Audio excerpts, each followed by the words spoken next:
अस्सलाम वालेकुम। This is Muin Syed Mohammad Muin from Karachi Pakistan.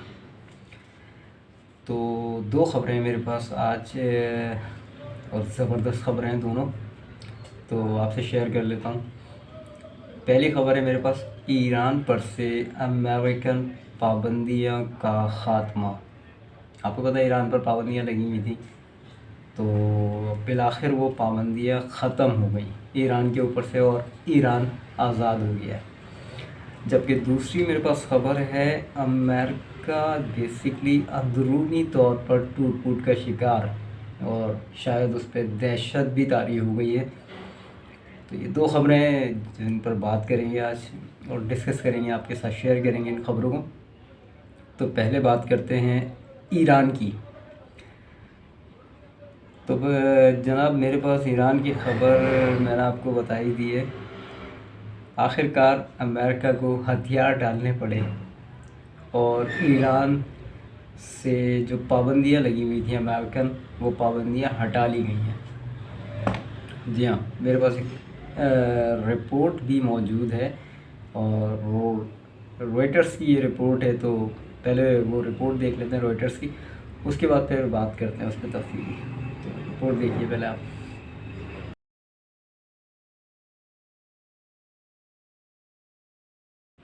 Ji, Iran के सिविल जौहरी प्रोग्राम पर आयद अमेरिकन पाबंदियों में इस्तिस्ना बहाल। जी हाँ, अमेरिका ने ईरान के सिविल जौहरी प्रोग्राम पर आयद पाबंदियों पर दिया गया वो इस्तिस्ना बहाल कर दिया है जो साबिक सदर डोनाल्ड ट्रंप ने ख़त्म कर दिया था। ज़बरदस्त खबर है ये और एक बहुत बड़ी अचीवमेंट है ईरान की। और मैंने पिछली वीडियो में आपको ये चीज़ बताई थी कि अब ईरान अकेला नहीं है। पहले तो रशिया के साथ उसके ताल्लुकात बहाल हुए, आपने वो वीडियो देखी ही होगी कि उनके जो सदर थे उन्होंने नमाज़ अदा की प्यूटन के महल के अंदर। और फिर उसके बाद मैंने आपको अपने पिछली वीडियो में ये बताया था कि अब चाइना भी बेसिकली ईरान के साथ आकर खड़ा हो गया और उसके काफ़ी मुआहदे हैं जो ईरान के साथ तय पा गए हैं, जिसमें उसके डिफेंस मुआहदे भी हैं। तो बेसिकली चाइना ने वार्न कर दिया था कि भाई अब ईरान अकेला नहीं है, ईरान के साथ हम भी खड़े हुए हैं। तो जाहिर सी बात है अमेरिका जो है वो डे बाई डे तना होता जा रहा है, तो मरता क्या नहीं करता। तो जाहिर सी बात है उसको ये पाबंदियाँ हटानी ही थी, और अगर वो नहीं भी हटाता तो जाहिर सी बात है चाइना और रशिया उसके साथ है, तो मैं समझता हूँ कि वो फिर भी अपना जौहरी प्रोग्राम जो है वो कंटिन्यू कर सकता था। बट इसमें जो है अमेरिका की बेइज्जती शायद होती, तो बेहतर ये था कि उसने पाबंदियाँ हटा ली और उसको यही करना था शायद। तो रशिया ऑलरेडी खड़ा हुआ है उसके साथ और अभी चाइना भी खड़ा हुआ है, तो ईरान कोई हल्का नहीं रहा, ईरान भी भारी हो गया है। और बहरहाल ये उसकी बहुत बड़ी अचीवमेंट थी। मगर इसमें सबसे ज़्यादा जो तकलीफ़ हुई होगी वो बेसिकली आपको मालूम है किस मुल्क को हुई होगी। 100% वो इसराइल है जिसको अब ये तकलीफ़ हुई है, क्योंकि जाहिर सी बात है अगर ईरान सॉरी अपना जौहरी प्रोग्राम को कंटिन्यू करता है और वो एक एटॉमिक पावर बनकर सामने आता है, तो वो सबसे ज़्यादा तकलीफ दे जो होगा वो इसराइल के लिए होगा। तो बहरहाल इसराइल ने प्रेशर क्रिएट किया हुआ था अमेरिका पर जो पाबंदियाँ लगाए, बट अमेरिका की अब वो पोजीशन नहीं रही कि उसको कंटिन्यू कर पाता। सो दैट कब तक अपना बेड़ा गर्क करेगा इसराइल के चक्कर में अमेरिका। तो बहरहाल ये पाबंदी ईरान के ऊपर से ख़त्म हो गई है और ईरान आज़ाद हो गया है एक दफ़ा फिर इन पाबंदियों से। तो जनाब रॉयटर के मुताबिक अमरीकी महकमा ख़ारजा ने अमरीकी महकमा ख़ारजा के वज़ीर ख़ारजा एंटोनी ब्लिंकन की जानिब से एक रिपोर्ट कांग्रेस में भिजवाई जिसमें इस इस्तिस्ना की वजूहात बयान की गई। रॉयटर्स के मुताबिक इस रिपोर्ट में कहा गया है इस इस्तिस्ना से ईरान के जौहरी मुआहदे की बहाली में मदद मिलेगी और इस बात को यकीनी बनाया जा सकेगा कि ईरान उन वादों पर अमल दरामद करे जो इसने मुआहदे के वक्त किए। तो जनाब ये पोजीशन है अमेरिका की। अब हल्के हल्के हथियार डाल रहा है। तो ये बात तो थी, मैंने आपको बताया 2 खबरें हैं। तो ये तो एक पहली खबर थी जो ईरान के हवाले से थी। एक बड़ी अचीवमेंट थी ईरान की जो उसने हासिल की। दूसरी मेरे पास जो खबर है वो है रूस, चाइना और नेटो के हवाले से। तो जनाब एक और रिपोर्ट है मेरे पास। तो और ये रिपोर्ट है CBN की, जो ब्रिटिश न्यूज़ चैनल है। तो पहले ये रिपोर्ट भी देख लेते हैं, फिर बात करते हैं आपसे। तो रिपोर्ट देखें पहले ये वाली।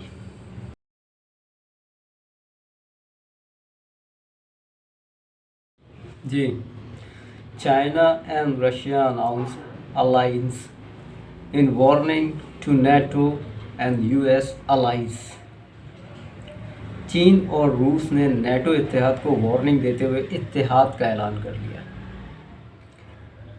जी, ये वो ख़बर है जो मैंने काफ़ी दफ़ा पहले भी आपको बताई थी कि ये एक ब्लॉग बन रहा है, बेसिकली 3rd वर्ल्ड वॉर का ब्लॉग बन रहा है। एक तरफ जो अमेरिका अपने इत्तेहादियों के साथ है, जबकि दूसरी तरफ रशिया है जो अपने इत्तेहादियों के साथ है। उसमें मैंने आपको कई मुल्क बताए थे जो इसमें शामिल है ब्लॉक में, बट अभी जो रॉयटर्स ने बताया वो सिर्फ 2 मुल्कों का बताया, या 2 मुल्क ही अभी मंजर आम पर आए हैं, बाकी अभी आना बाकी हैं। उनका ऐलान नहीं हुआ है, बट मैं आपको बता चुका हूँ वो ममालिक भी कौन से हैं। तो बहरहाल बाकायदा अब इसका ऐलान कर दिया गया है। तो हुआ क्या जी, इसके बाद अमेरिका में आपस में इख्तलाफात जन्म ले रहे हैं। जी हाँ, मुश्किल में आ गया अमेरिका इस वक्त, और आपस में ही फूट पड़ गई है। तो ये दूसरी खबर है मेरे पास, दूसरी रिपोर्ट है मेरे पास। ये रिपोर्ट भी आप देखें ज़रा, फिर बात करते हैं।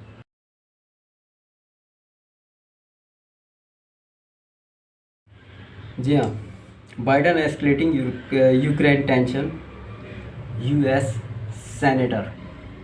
जी, बाइडन यूक्रेन में टेंशन को बढ़ा रहा है, ऐसा कहना है US के सेनेटर का। और ये बात उन्होंने सेनेट पे खड़े होकर की है, और सेनेटर का नाम है टेड क्रूज। जी हाँ, अंदरूनी तौर पे अब अमेरिका बेसिकली अंदरूनी तौर पे आपस में ही जो है वो टूट फूट का शिकार है, एक दूसरे के ऊपर इल्ज़ाम तराशियाँ हो रही हैं, और बात यहाँ ख़त्म नहीं होती।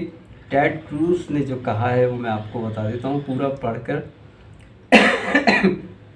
Sorry. Senator Ted Cruz has accused US President Biden of being the real reason for the escalation of tension between the West and Russia,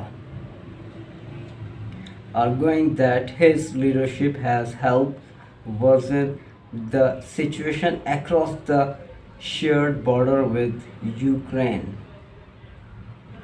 Ted Cruz ने इल्ज़ाम लगाया है, जी इल्ज़ाम लगाया है कि रूस और मगरब के दरमियान कशीदगी की वजह जो है वो बाइडन है और इनकी क़यादत है,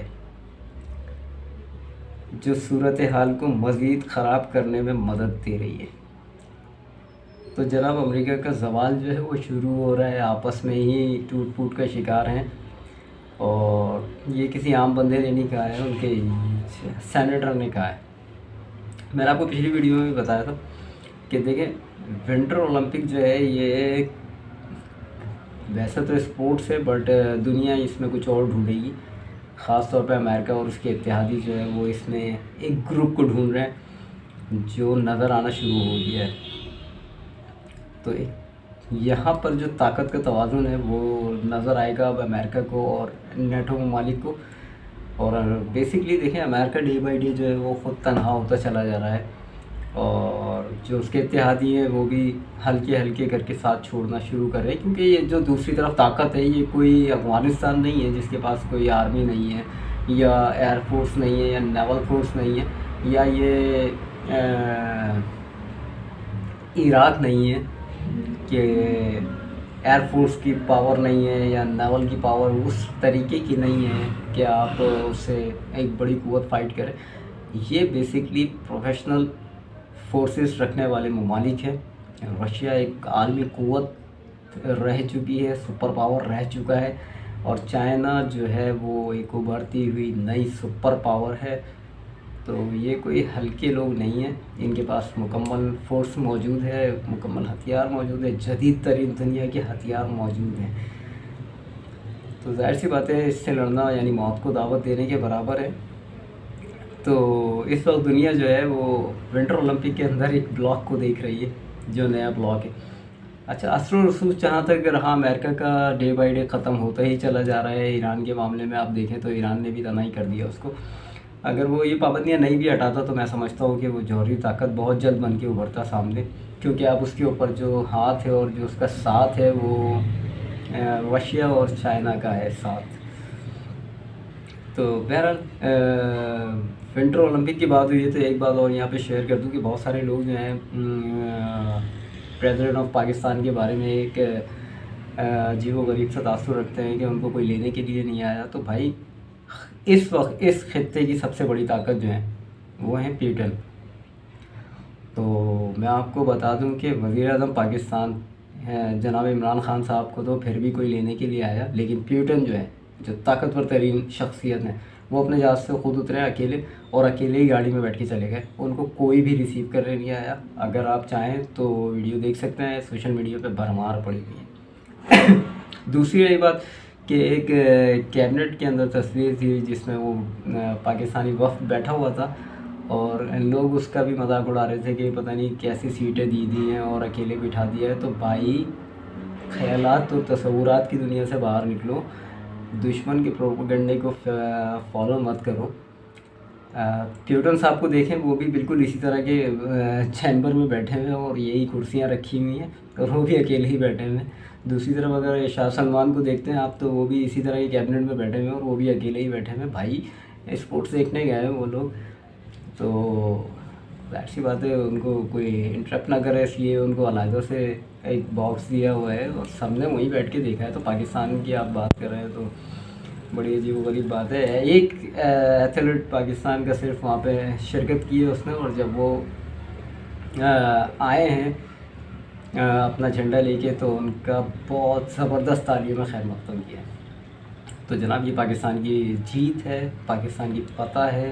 और जब पाकिस्तान के वज़ीर-ए-आज़म लौटेंगे वापस तो फिर दुनिया देखेगी कि पाकिस्तान बदनाम हुआ है या कामयाब हुआ है। वक्त फैसला करेगा इंशाल्लाह इसका। तो दुश्मन की चालों से होशियार रहें, अपने मुल्क से वफादार रहें और इंशाल्लाह ताला सब बेहतर होगा पाकिस्तान के हक़ में। पाकिस्तान उभरती हुई ताकत है और इंशाल्लाह इसको बताया जाएगा। तो फ़िलहाल तो मेरे पास ये रिपोर्टें थी, तो अभी जब तक के लिए इजाज़त दें, फिर कल इंशाल्लाह नए ब्लॉग के साथ, नई खबरों के साथ मिलेंगे। अपना ख्याल रखें और दुआओं में मुझे याद रखें। अल्लाह हाफ़िज़।